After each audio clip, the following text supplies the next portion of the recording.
Danny the Dragon. Once upon a time, in a magical faraway land, lived a young and curious dragon named Danny. But Danny wasn't just any dragon. He had a special gift that set him apart from all the others. Danny could blow the biggest, brightest flames anyone had ever seen. Whenever Danny roared, his flames lit up the sky in a dazzling display of orange, red, and gold. The other dragons gathered around in amazement, their eyes wide with wonder. Later that day, Danny cheerfully followed his friends deep into the mango forest. The air was filled with the sweet scent of ripe mangoes hanging from the trees. Danny's eyes lit up. "These look delicious," he exclaimed.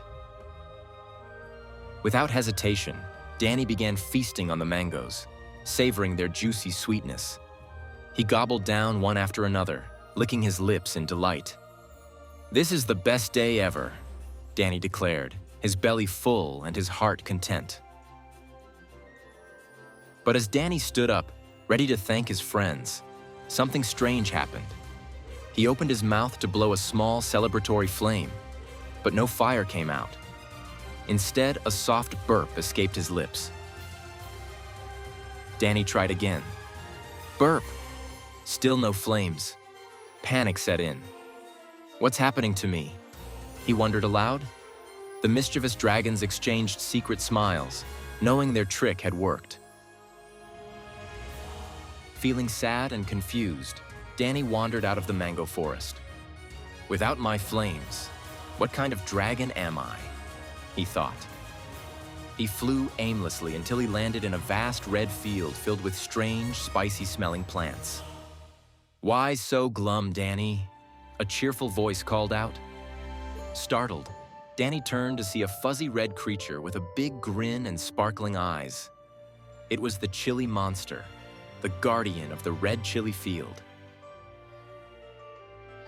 Danny poured out his heart, explaining how he'd lost his fire. The chili monster nodded thoughtfully.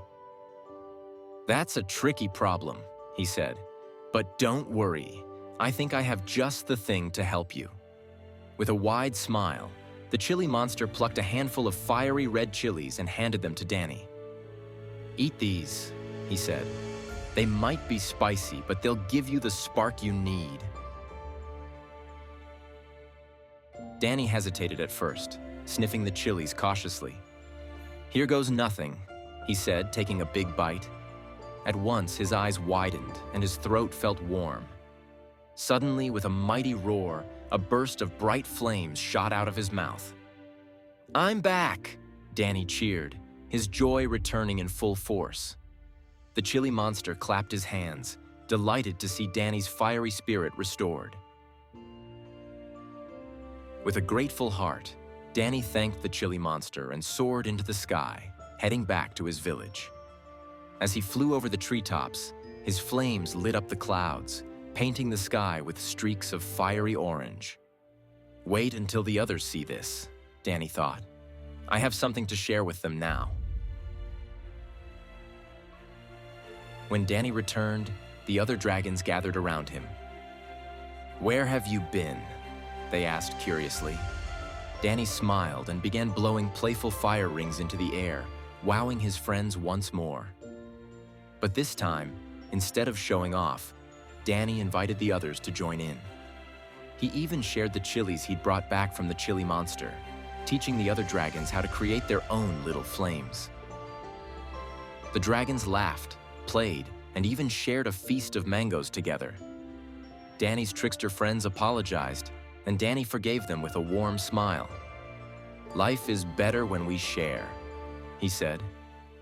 From that day on, the dragons lived happily as a team, their meadow filled with light, laughter, and friendship. Danny had learned an important lesson. His gift was even brighter when shared with others. He looked around at his friends, the mango forest in the distance, and the red chili field glowing under the sun. The sky above was filled with colorful flame patterns, and Danny's heart was filled with joy. For in this magical land, every dragon's light could shine. The end.